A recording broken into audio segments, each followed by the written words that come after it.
Going on as usual. Today is Monday, April 28th, 2025, election day. 2025, pretty crazy stuff. I can't believe we're here. It's been a terrible campaign. I think it's by design. Somebody was saying Poilievre's rallies have been a high point of his campaign. I think Poilievre, out of everybody running campaigns, has done the best one, personally. I think the Liberals, it's been an absolute shit show. It's been a disaster of a campaign. They haven't done anything right. Carney lied every day of the campaign, and not small lies, big lies, for no reason, unforced errors every day. It's been a disaster. He's been terrible, honestly, very, very bad. And yet the polls continue to go up. Doesn't matter what he does, doesn't matter the bombshells that are exposed, the polls keep going up for Carney. And Poilievre's rallies were good. He's got a lot of people seemingly interested. I don't think that he's bussing in any of his supporters, whereas Carney is bussing in supporters. Mark Carney had a Nazi salute. I've got that for you as well. So that's yesterday. He was doing Nazi salutes. Now, of course, if Elon Musk does it, it's the Trump administration's fault, and Trump is a Nazi, of course. And so nobody's surprised because Elon Musk does this. But when Mark Carney does it, no, that's not what's happening. And obviously the right is losing because they're grasping at these straws. I'll let you decide. You can have a look at the picture and we'll see what you think. But I think it's interesting, the double standard. And I've got it on full display for you. I'll show you that as well. They want to wedge boomers and their kids. I've been talking about this for a few days. I've got two examples for you today, and the wedge is already starting. So we'll see. We'll see who wins today. I have no idea. I have no real prediction. I can't tell. I feel like the polls are very Kamala-esque. So Kamala was predicted to beat Trump handily, and Trump beat Kamala handily. And so I feel like that is probably what we're seeing. I don't think the polls are reflective of what the Canadian public is going to do today. However, in the last little while, the polls have been very, very correct in Canada. And I think that our elections are rigged for multiple reasons. And it's a situation where Canada's in trouble, and I don't know that voting our way out of it is actually going to work. So I don't know. Hope I'm wrong about that. Trump weighing in on Canada's election day, and he says, vote Trump. So I'll show you that. We won't start there, but we'll start close to there. Jason Kenney is popping up everywhere, here, there, and everywhere. And he's on with Rosie Barton, and he is pushing back on Rosie, saying it's the same Liberal team. It's the same Liberal thing. The budget, the economic proposal, the platform was written for Trudeau. And the CBC said this a couple of weeks ago, or the CBC had somebody on saying this a couple of weeks ago. And Rosie Barton says, no, Jason Kenney, you're wrong. So I don't know. What's your game, Jason Kenney? What are you trying to do, man? Why are you popping up everywhere? So it's weird. Final push on all the campaigns across the board, and voting day is here. So there's lots to get to. Let's get to it first. We are starting with, this is a grab bag of election stuff, just stuff that I feel is we haven't sufficiently heard about. And there's some threads talking about how similar both parties are, both front runners are, et cetera, et cetera. And so I think it's interesting. And so we'll go through it. So Mark Nixon says, as a reminder, these are the 9 candidates exposed by the RCMP for foreign interference. Mark Carney didn't remove a single one. Not one resigned, and somehow they're still on the ballot. Time to vote all of them out. So Marco Mendicino is chief of staff for Mark Carney. Bill Blair, I think, is running. Dominic LeBlanc is running. Dave McGuinty might be running. Anita Anand definitely is running. Steve McKinnon, I have no idea if he is. Chrystia Freeland is. Arif Farini is not. Mel Jolie is. Mel Jolie is going to be the foreign minister if she wins again, right? So wild, absolutely wild, and nothing done. And polls go up. Canadians are blissfully ignorant. They don't care. Who cares? Elbows up. Yay, Mark Carney. It's weird. I don't believe it. I don't buy it. But it may happen. It really may. Here is Rob Schneider, and he says this. And Wall Street Mav says, the experts fed us lies. The experts told us Joe Biden was fine. The experts told us to take the vaccine. The experts told us the laptop was fake. The experts told us the border is secure. The experts told us inflation is transitory. The expert told us 2020 was the most legitimate and secure election in history. Remember who the propagandists are. Never trust any of them again. And Calgary Guy says, the experts told us Mark Carney is going to win the election in Canada today. So we'll see. That's true. The pollsters are saying big majority on the way, Mark Carney. How do you feel about that? I've got that question and answer later in the show. Julia says, an election mega thread. By the end of today, for better or for worse, we will be one step closer to the end of Canada as a unified country. I think that happened somewhere around 2015. I don't know how this election will end, but I do know that either of the front runners in this election, Carney or Poilievre, have put forward ideas Neither one have put forward ideas that can reverse the destructive forces that are tearing this country apart. If those forces are not reversed, and soon, we will not have a long future as a cohesive, peaceful, prosperous, and unified nation. Here's a list of storm clouds looming on Canada's horizon, regardless of which party wins. Julius continues, neither frontrunner is proposing to tackle a comprehensive political reform of our border and of our broken and undemocratic parliamentary system, the Senate reform, separately electing prime minister, etc., despite the fact that many of these reforms have been demanded since Confederation and have been the source of Western discontent from day one. Julius continues, neither party is calling out the fraudulent climate hoax for what it truly is. Arguing about carbon taxes merely legitimizes the broader climate lie. Truth. The climate hoax is the core ideology that excuses the push towards global socialism, erodes national sovereignty, and strips individuals and local communities of their autonomy as ever greater power amasses in the hands of central planners. The climate lie must be dismantled. Appeasement to the climate religion does not fix this, it perpetrates it. That is absolutely true. The more they argue about how to fix the climate change problem, the more it legitimizes the climate change problem, and it just needs to be dismantled, and we need to be able to responsibly develop our natural resources, and we can. And by responsibly, I mean, not poisoning our water, not poisoning our air. These things have been done in the past. I think probably to bolster the lie of climate change, but I digress.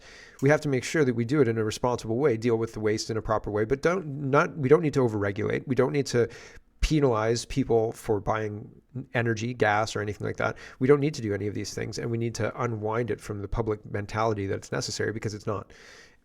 And so I don't know, one of the main concerns for me is all of the political parties in Canada have we are going to fix climate change with taxes or with some kind of intervention policy, and it's damaging. It's harmful. It doesn't hurt. It doesn't help anybody at all. Neither is willing to end equalization payments. Yep, that's a problem too. Neither is willing to tackle comprehensive judicial reform to depoliticize our justice system and give our elected representatives a voice in approving judicial nominations. Judicial activism and lawfare have practically become a way of life in Canada, tools of the culture war wielded against the left's political enemies without a shred of restraint. On the present course in which lawfare and politicized judicial decisions have become the norm, we are on a rapid course towards a complete loss of faith in our judicial system. Too late. I have no faith in our judicial system. I think it's already corrupted to the point of uselessness and dangerousness. It is dangerous to your rank and file everyday citizen because it is easily weaponized against you by the government. Already. We're already there. Countries do not stay civilized for long once they cross the threshold of the masses no longer viewing the political system as a path to fair, timely, and impartial justice. China seems to be doing just fine. I don't know that their citizens... Are they all on board? They're doing social credit, and the communists have a grip on power that's very, very firm. But are their citizens all fully bought in? I don't know. Likewise, neither party is proposing steps to depoliticize our police, military, public health institutions, or our regulatory agencies, nor are they talking reforms to purge the corruption and special interests that have captured these institutions. Neither even dares to even admit the extent of the problem. True. It's very true. It's bad. Neither side has put forward a plan to pursue hard criminal prosecutions against politicians, bureaucrats, institutional heads, media propagandists, police, judges, or well-connected beneficiaries of government contracts, Frank Bayless, who abused their power during COVID or engaged in malicious lawfare against citizens trying to defend their rights. COVID-related misconduct is just one among many examples of the corruption and abuse of power that is flourishing in our many institutions. Without consequences, the cockroaches simply won't stop attacking the integrity of the system. Without consequences, you cannot restore public faith in any of our political, scientific, or regulatory institutions. Two-tier justice that insulates those working inside these institutions from consequences when they abuse their fiduciary duty to the public is a recipe for complete unraveling of society and a complete loss of trust in the system. Complex civilization isn't possible without trust in the institutions that have authority over our lives. The Green Slush Fund is another micro example of this in a broader context of the government, where the trust in that institution has been completely corroded to the point of, or eroded to the point of gone, because they've been proven repeatedly to abuse the system with impunity. They don't care. They absolutely do not care. They'll sit there and say, oh, well, I delivered the program that was supposed to cost $80,000 and ended up costing, $40 million or something like that. And they bilked the system. They committed it seems like they committed crimes, and yet they sit there and they shrug and they take the money and they walk away, and we're left holding the bag, paying for it, thinking we paid for this garbage app that doesn't work and that is digital chains on us? Like, this is insanity. It's insanity. It doesn't make any sense. Julius continues, neither is willing to take Canada out of the United Nations, the WHO, NATO, or the ridiculous climate treaties. They're not even willing to end funding for any of these international organizations. Yet all of these corrupted and politicized international organizations have been infiltrated, politicized, and weaponized by special interests and by political agendas, far beyond the hope of reform. They've become openly hostile to the best interests of our nation and to global society as a whole, and urgently need to be shut down. Yep, I agree entirely.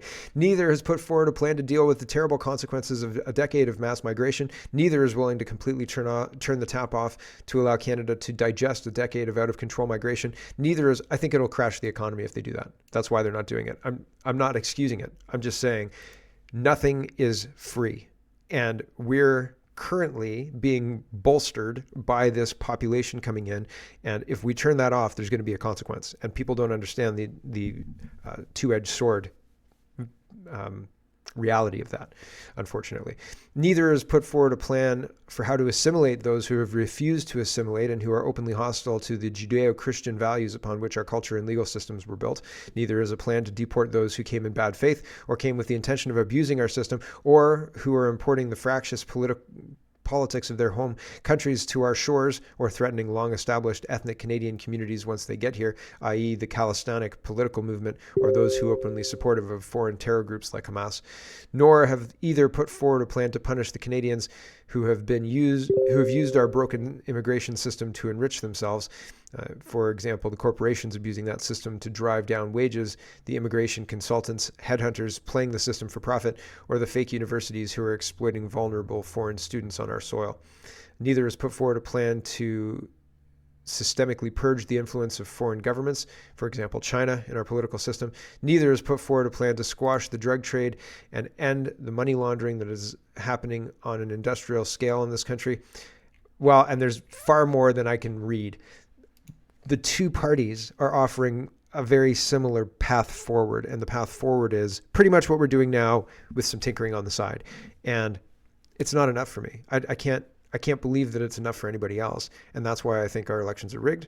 Our media is rigged, and we're being managed into purposeful decline for a reason. And that sucks. I hope I'm wrong. I hope I'm terribly wrong.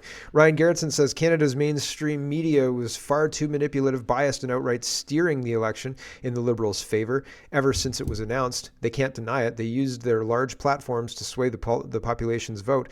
So many Canadians can't break free from the grip they have over them. The news is gospel. If we want real change in this country, the media needs to end its political interference.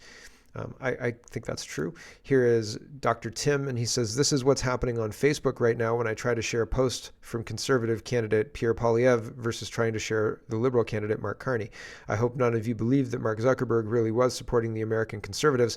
He was trying to buy a way out of his own previous election crimes.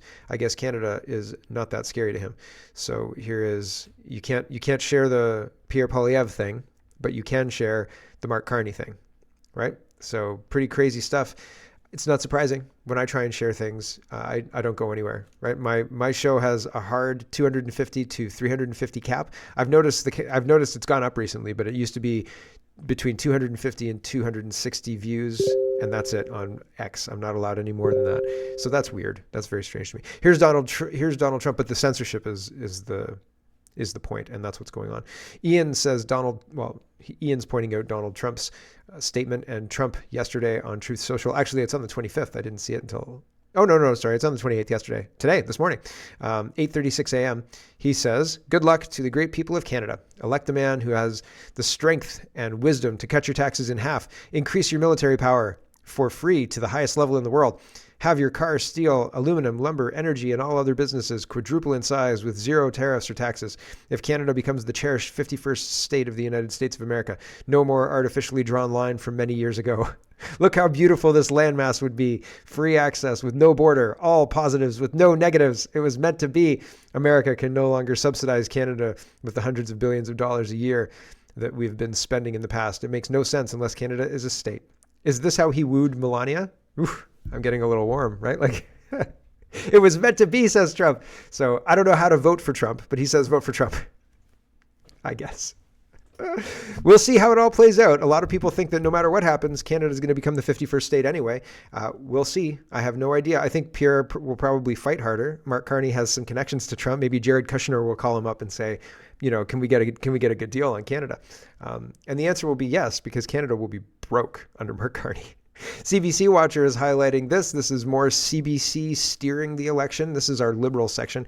And CBC Watcher says, must watch everything that is wrong with CBC controlling the narrative in a single exchange. Well, this is both what CBC said a few weeks ago and now. And so CBC was saying a couple of weeks ago. To say to at least a portion of the approach. To say to at least. Jason Kenney, stop it. CBC was saying a few weeks ago that the Liberal platform was written for Mark Carney, or excuse me, written for Justin Trudeau, and Mark Carney's just, you know, the leader walking into it and stuff. And so here's that. Liberal platform, frankly, that's something I will say that has been ready for several weeks now. Mona Fortier was the one who was working on this, and it was ready before Mark Carney even became Liberal leader. So, you know, he only Liberal platform, frankly, that's something. Right? Mona Fortier worked on it, and it was ready for Justin Trudeau. A portion of the, you know, here it is. Jason Kenney probably saw that. He's pretty confident here. He's saying, like, this platform was written for Justin Trudeau, and it's all the same ministers. Like, it's the same team, pretty weak. And then Rosemary says, no, it's not. Nuh-uh, Jason Kenney. Here we go. To say to at least a portion of the pro-change voters, this is change. I don't think that's very credible. The same team, the platform was a Trudeau platform. It's the same. That's not true. It was a Carney platform. It was not written for Justin Trudeau. That is simply not true. Listen, this is a matter of, is that an objective CBC fact-check statement? I think yes.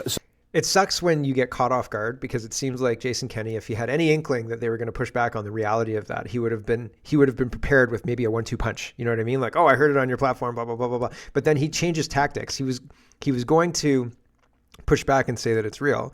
But then he asked, is that an official fact check? And I thought it was a weak, I think it's a weak line of response. I think that he should have defended his position and say, like, no, it's the same thing.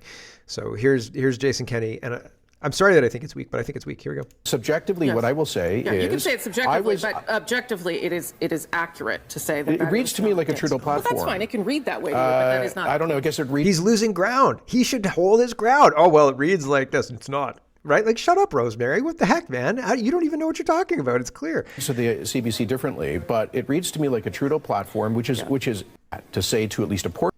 I just think it's weak. Right. And I think it's crazy that Rosemary Barton was out there slugging it out for the Liberals to make sure that, you know, you understand as the viewer that it's Carney's thing, not Trudeau's thing. And Kenney, ouch, just tripping all over himself for no good reason at all. And he had the high road. He had the high road, and then he just rolled down the hill for no reason at all. Like, what are you doing, man? Like, why are you giving up so much ground to Rosemary for nothing?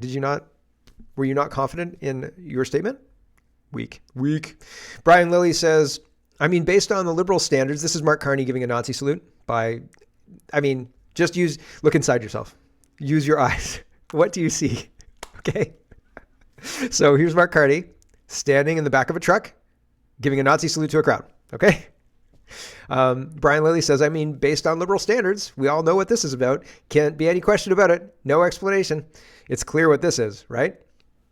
So do you believe that Mark Carney is giving a Nazi salute to the crowd, right? Up to you. But it's one of those things where if this was Elon Musk or if this was Pierre Poilievre, oh man, all heck would be breaking loose. Here's that other guy, right? I don't want to say his name, but you know what I'm saying.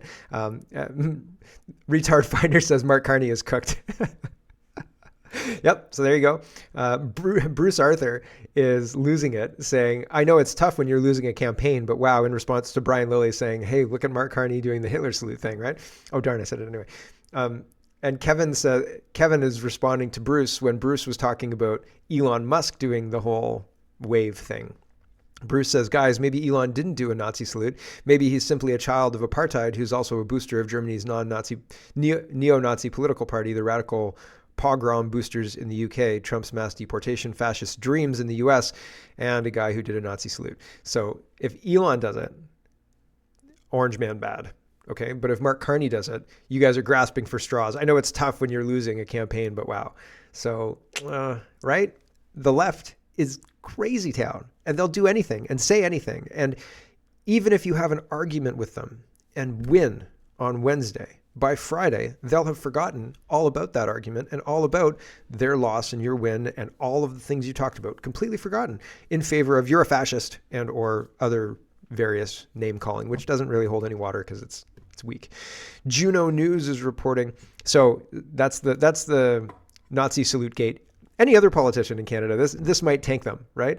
Any other political party who accidentally invites somebody like Hunka, whatever his name was, that might tank them, right? It might. Lying every other day, that might tank them. None of it seems to touch these people. I don't understand it. Does anybody know? I have no idea.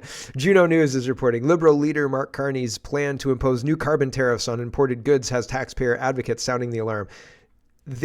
I've covered this campaign every single day. I have shown you, with best I can do, what's going on. And there has not been one day of good news for Mark Carney's campaign with a piece of legislative promises or a plank of their platform or anything like that I thought, that's pretty reasonable. They've said, we're going to censor the internet more. We're going to send money to Ukraine. We're going to send money to the United Nations and Gaza. We're going to send money to everybody but Canadians. We're going to do we're going to allow criminals to continue to behave improperly, and we're going to do more bail reform, which the only kind of bail reform the Liberals are capable of doing is allowing more people out of jail. Are you going to let Paul Bernardo out? Like, is that the bail reform we're going to see? Because that's the only bail reform I'm expecting from these idiots. And so it's really interesting that the poll numbers keep going up.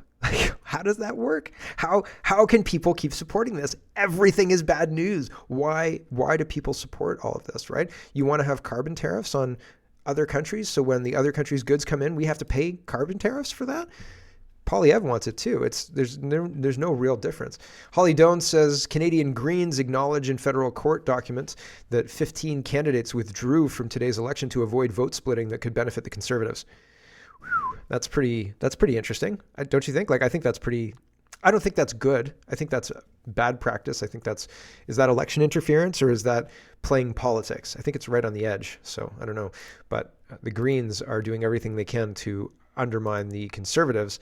Is that in the spirit of democracy, do you think? Toronto Sun says electing Carney will mean cutting our own economic throat, right? I don't disagree. And also look at his teeth. Holly Doan says Liberals, if reelected, will improve disclosure of public records, says Mark Carney. It's not in my platform. It's in my head, he says. What? This guy's lied about things every single day of his campaign, and now we're going to just believe him? And I didn't write it down, but yeah, just trust me. Oh, okay, Mark Carney, I don't trust you at all. I don't trust you even a little tiny bit. Why? We just met you, Mark Carney. Here is Mark Nixon showing off Diana Fox Carney, and she's saying, you've been getting to know my husband for the last couple of weeks. Yes, that's right. Nobody in Canada has any real clue who Mark Carney is. He's that British banker, isn't he? Why is he suddenly the Prime Minister of Canada? I have no idea. Here's Diana Carney. My name is Diana Fox Carney.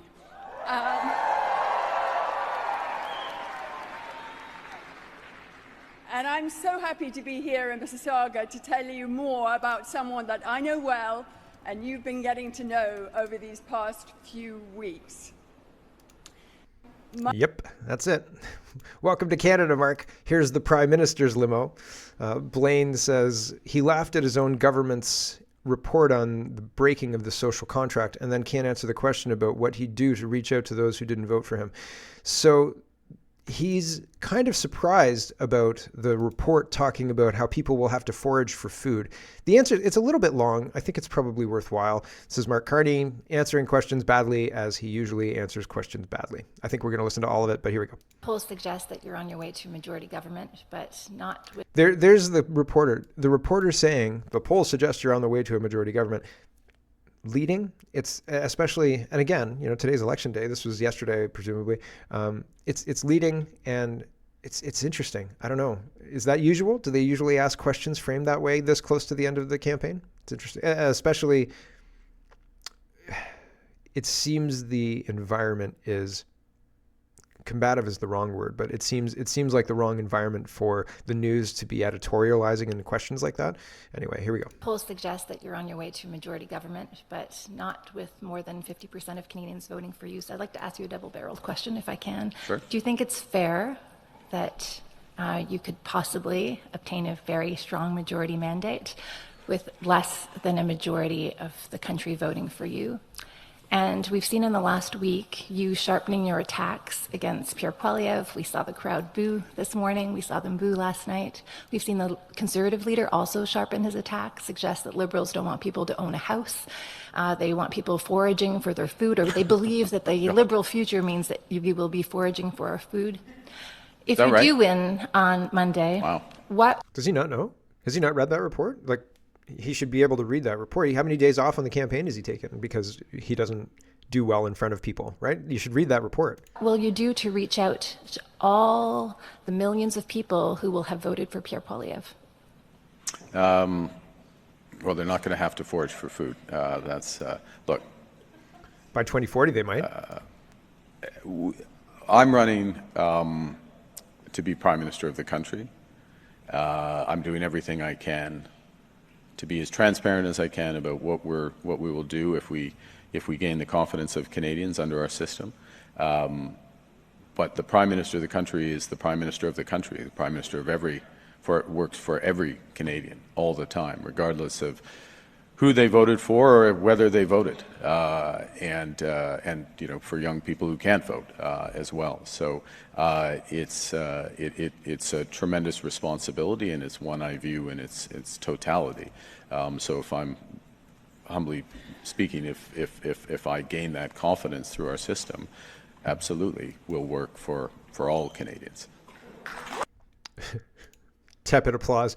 He didn't answer the question, though. He just said he was going to work for all Canadians. The question was, how will you reach out to Canadians who didn't vote for you? And he didn't answer the question. And he just said, well, they won't have to forage for food, without even understanding the content of the report. Honestly, it's a poor answer. And he should have that kind of stuff at his fingertips. Like, oh, I don't know what report that is, but I'll read it and get back to you maybe with a written response after I read it. It's weak. It's weak. It's a bad political. I mean, it's a typical stump speech that you would give, and you talk about what you want to talk about, not about what the question asks. And that's one of the main rules of politics. But he's bad at this. He's bad. Mark Carney says, if he wins, Canadians won't have to forage for food in the forest. He promises a new system and claims he's honest and transparent after lying nearly every day. Do you trust him? He's telling the truth this time, he promises. Nope.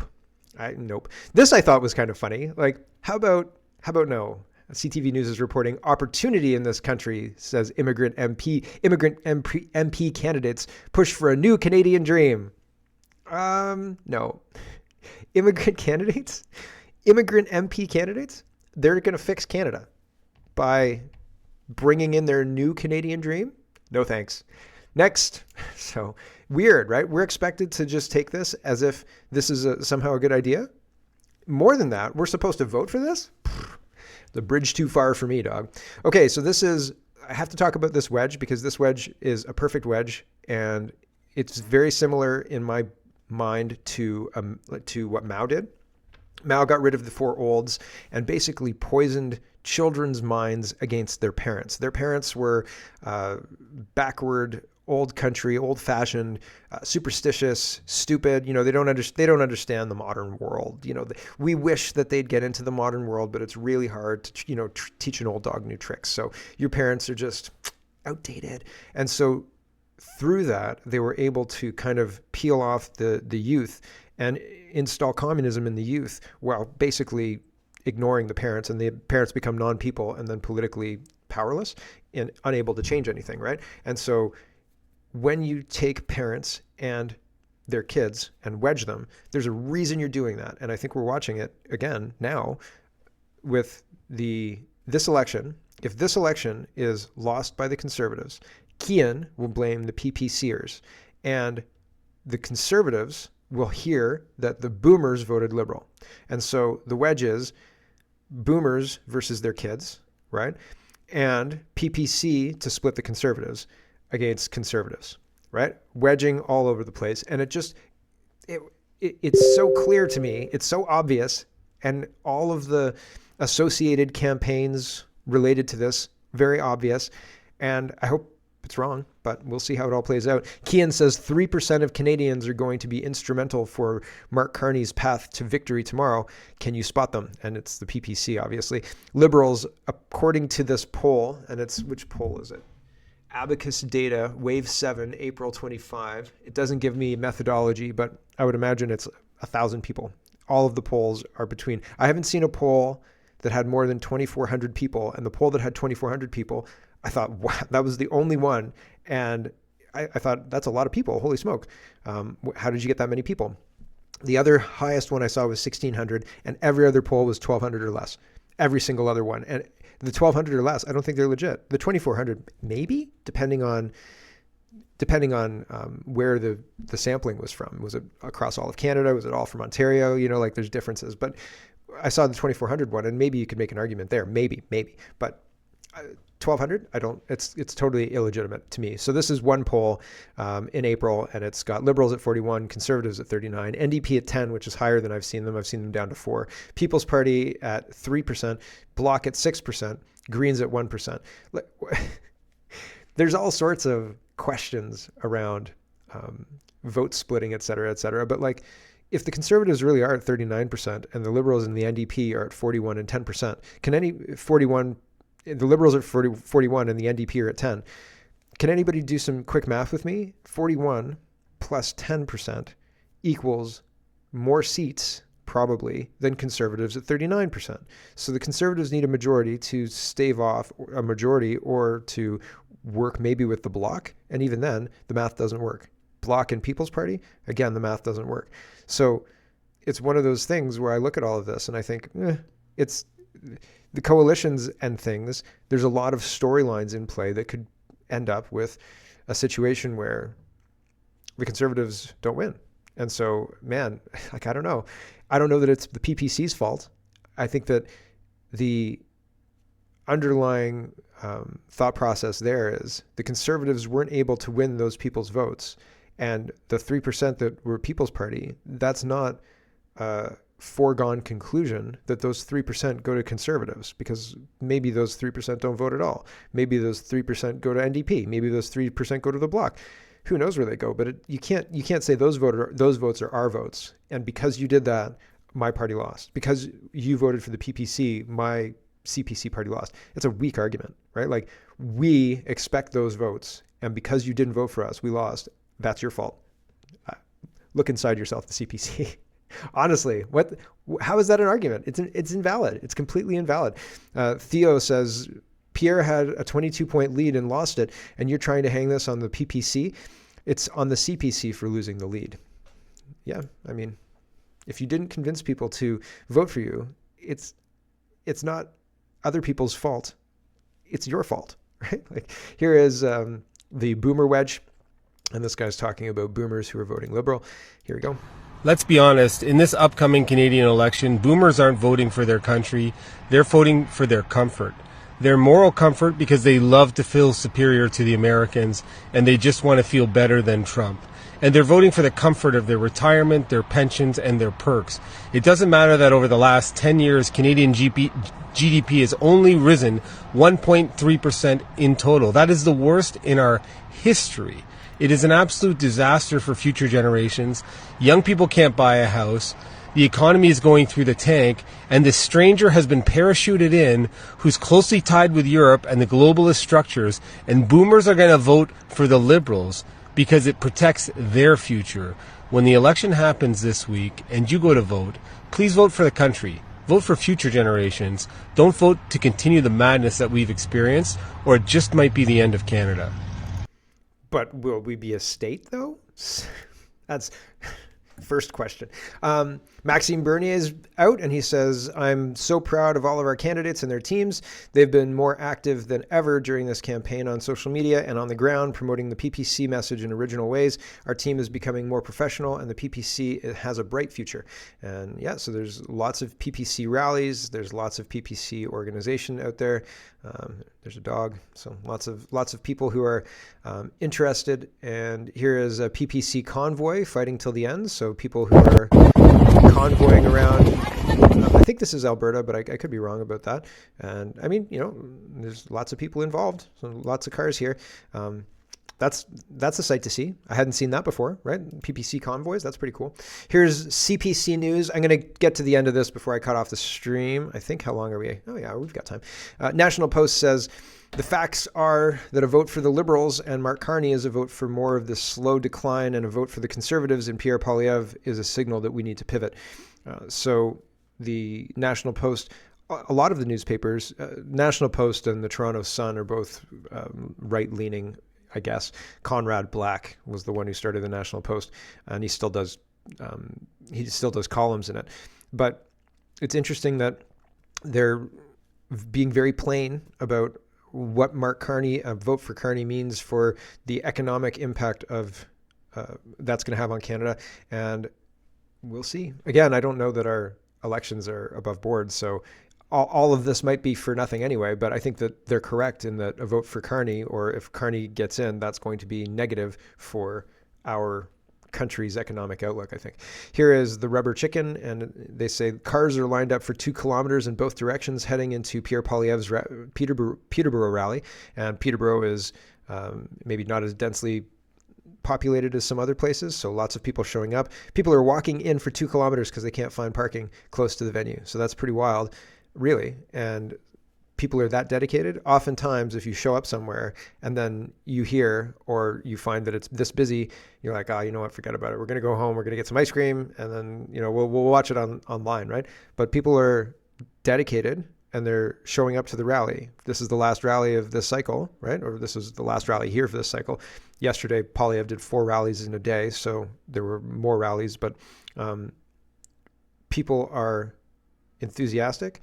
And again, this doesn't jibe with the polls that we're seeing, right? Kamala Harris had polls that put her above Trump. Trump won handily. So maybe we're seeing a Kamala moment in Canada, but we'll see, because as I've said, I think the elections are rigged. Sorry, they are. Toronto Sun says 5 of the GTA's largest home builders endorse the Conservatives. It's interesting. There's lots and lots of big endorsements coming out in the last couple of days. A bunch of, like the Ottawa Police endorsed Poilievre. A bunch of police have endorsed Poilievre, the Hamilton Police, the Toronto Police, all of these places. Home builders associations, GTA's largest home builders, all of these places are endorsing the Conservatives. This stuff matters. It's one of those things where it shows a campaign's got momentum. This is the kind of stuff that you would expect to be reporting if Carney's campaign had momentum. Mike Myers is not a good endorsement. Sorry, Mike Myers is a washed up Saturday Night Live alum, right? Like he was, what did he play? Oh, Shrek. He was Shrek, right? Like nobody cares, dude. Like he lives in the United States.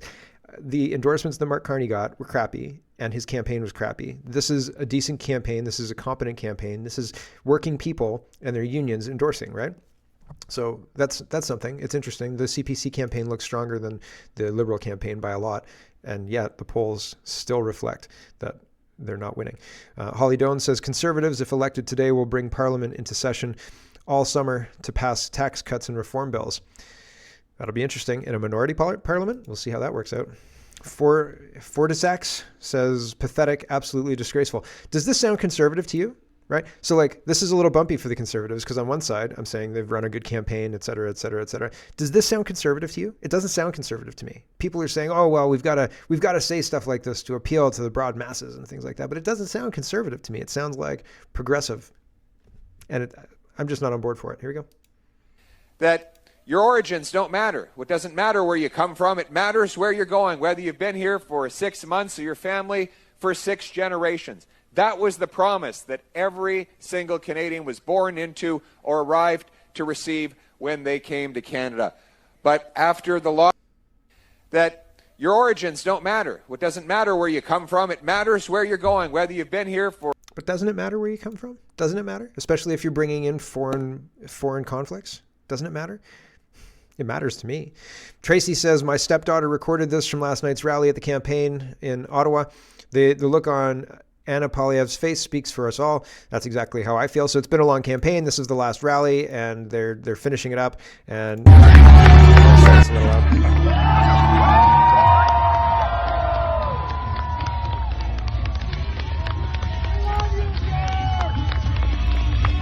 seems like a campaign with momentum, right? Can you imagine Mark Carney and Diana Fox Carney? I don't know that they'd look that authentic. I really don't. I think they probably would look very inauthentic. In fact, here is Susan. She says, this endorsement of Pierre Poilievre from Ruby Dalla is monumental. Ruby says, if you're a woman, a Canadian from a multicultural community, a young Canadian and or a hardworking taxpayer, just remember what the Liberal establishment did to me. Ruby Dalla and all of my supporters across Canada, we set out to make history with progressive policy ideas that were the need of the hour for our country instead of the Liberal Party. Instead, the Liberal Party wanted the same old Trudeau 2.0, a rigged leadership race with $350,000 stolen dollars and the same team as Trudeau for the past 10 years. Can you really trust the Liberal Party with 4 more years? Read that again, then make sure you make the right choice for change tomorrow. So is that a Poilievre endorsement? Susan thinks so. So there you go. Is Poilievre voting for change? Is it change? Because I don't think so. This feels like emotional manipulation. This doesn't feel like, not that I feel icky sharing this, but I look at this and I think to myself, you are emotionally manipulating me. Make a better argument. Don't cry at me, please. Am I cold? I think maybe I'm a little cold. Here we go. Emotional argument incoming. Oh, I don't want to cry, but I just might. Guys, I'm asking for your help.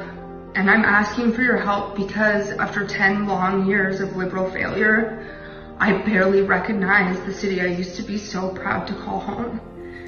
I don't feel safe walking around in my own neighborhood, and I'm honestly at a loss for words even thinking about what it's going to be like if the Liberals get in again. And it doesn't need to be this way. It really doesn't. We can turn this around, and I need you to vote for my safety. I need you to vote for your family's safety. I need you to vote for change. Vote for change and vote Conservative. I agree with a lot of what you said. I agree with like a lot of what you said. I don't, it's emotional.